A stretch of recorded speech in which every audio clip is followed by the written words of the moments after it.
Yeah. Numero UNO, me and Drizzy like the Super Bowl, man. Then it big as the what? Big as the what? Big as the what? Big as the Super Bowl.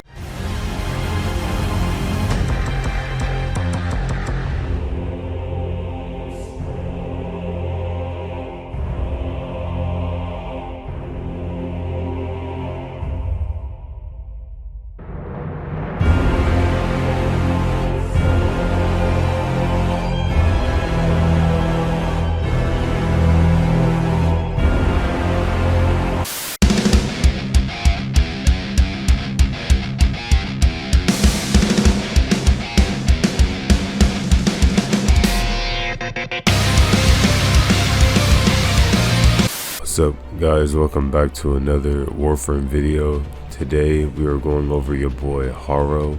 We are now on the H's, so we just finished all the Warframes that are in the G category, and we're just making ourselves going down on the list. So now we're on Harrow. This dude is a crazy Warframe, especially with stat multipliers. If you like Jari or whatever that Warframe's called, this one was like the version 1 of it.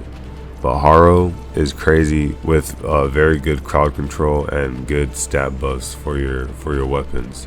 Out of 3 categories, if I had to rate a Warframe being broken for Steelpath, it would have to fit within 3 categories. 1 being that they're just broken with their abilities, 2 they're weapon based, or 3 they have good enemy manipulation. So for Harrow, I would say he falls under being weapon based, because his abilities can't really kill the enemies, but they do assist you very well, like with getting more damage dealt. So starting off with his abilities, because you're probably wondering what can he do, his overshield capacity is doubled, and he starts the missions at maximum energy, so you already don't have to worry about the Zenuric clan doing setups. You can probably run the Madurai too for extra damage, but the Zenuric can grant you that 20% Wellspring boost. Condemn allows you to cast a wave of energy that chains enemies, and it helps you restore your shields. So this is just like Jari, where we can trigger the automatic shield gating. How we did it with Pillage. For Harrow, we're just using Condemn. Then we have his second ability, Penance, where you sacrifice your shields to boost your reload speed and your fire rate, while converting damage inflicted on enemies into health for Harrow. Of course, you got the augment mod, Condemn Tribunal, where other players will trigger 100% of the effects Penance and Thurible when attacking chained enemies. Then we have his third ability, the Thurible, where you channel energy into the Thurible to generate a buff. Once finished, you kill the enemies to grant more energy. Of course, there's the augment mod for it. It's not really important. But Covenant, protect nearby allies with energy. You basically become immune, and then you gain a headshot multiplier and a damage. Lasting Covenant can help you get kills to extend the duration of it. But that helps you, that is like Gara, to where how you can extend the duration for her glass wall, and Jari to extend the duration of her fourth. So Harrow has a similar system when it comes to his meta. You're probably wondering, how can you get yourself a Harrow? Now that you know what he can do, you have to complete the Chains of Harrow quest that you'll naturally receive when you do your story mode quest. Once you complete in Chains of Harrow, it'll drop the main blueprint. Harrow is important to the lore of Warframe. We're about to get a new update where there's a prototype or proto frame for Harrow, because he probably deals with how we get to Tau, so I'm curious how he is included in the lore again. But yeah, the other parts from Harrow you can get from doing the Void Fissure missions. When you open your relics, you just got to kill the void enemies, and they should be dropping the chassis blueprint for defeating them. So yeah, just keep running relic missions for the chassis. For the neuroptics, you can find that from a spy mission on the Kuva Fortress called Pago. You just run the spy mission, and on rotation A, you have a chance of the neuroptics dropping. And the rotation goes AA, B, C, so you have 2 chances to get that part. The systems can also be rewarded from, normal defection missions, but those systems would drop on rotations B and C. So just remember my rotation pattern. Phobos has a good defection mission for you to do for that. And then you can get both the neuroptics and the system back on the Kuva Fortress by just running Tuvini. Tuvini is just another survival mission, really easy on weak enemies, but you can get both parts from doing that on rotation C. And yeah, if you also don't want to do none of that, you can just go to Cephalon Samaris and purchase some main blueprints from him as well. So there's always multiple routes to go for this. Now there's multiple ways you can go about this build.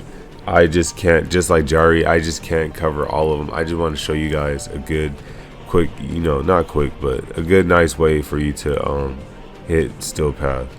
For me, I did Himmelith my Harrow to have Mirage's Eclipse on. So you just take a Mirage to the Himmelith system, feed him, and place that ability on your boy. I sacrificed my 3rd ability for it, so I have multiple ways to heal. I have Arcane Arachne for that weapon boost because he is weapon based. I'm gonna take the Kuva Hind for some nice single shot action, and then the Stropha just to troll around with the damage boost. And then we'll go ahead and test out Steelpath mission. So I still have the Epitaph on this build because of its good use for spreading status. So if you are struggling with crowd control, you can just use weapons to help spread that status for you. But I'm just very aware of my shields, so I'm always hitting the condemned. And then my 4th is a free invincibility frame for a short time, so I always make sure if I'm not having my 4th active to recast it.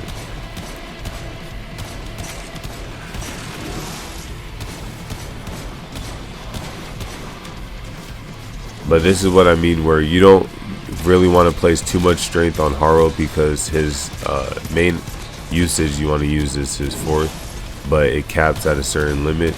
So just until you can get the cap multiplier, I would say you can start investing your stats into other realms for Harrow. But he's really good, if you still do high strength so you can support your other moves, why not? I should have taken a more AoE based weapon, but it's fine. I just wanted to show you guys that he can help out any weapons that, even if they're weak, you'll see a huge increase from casting his abilities with them.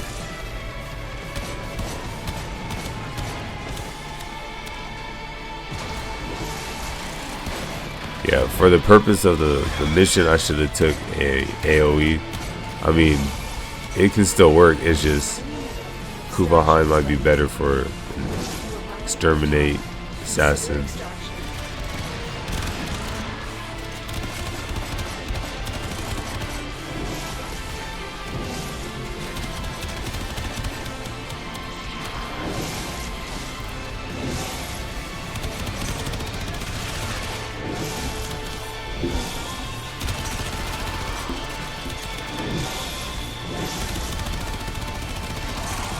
It's also a good sign when you see the acolytes spawn in early, because it just shows you that they have you've been killing a lot of enemies too quickly.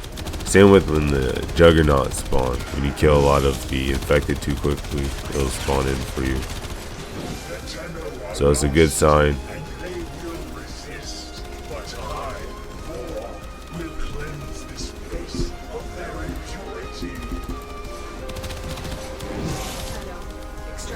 I also wanted to use an arc gun, since we're about to get the Undermined Valis update with the new Mushroom Warframe Nuko. We're getting that new arc gun, so arc guns are getting a bonus. We're getting that new primary and secondary adapter we can place onto it. But yeah, remember, my build is not the say-all build. The best thing about Warframe is its uniqueness and how crazy and expansive any Warframe player can make their Harrow. You know, so if you guys use him differently, I would also be curious on how you guys would use your Harrow. But for the most part, Harrow is a pretty good, reliable Warframe. You just got to be very active with his abilities to make sure that you don't just die, and then your damage can definitely help you as well as teammates if you run public. But yeah, if you guys have any questions, let me know in the comment section below. And like always, you guys be safe, keep up the grind, and I'll see you guys next time. Peace.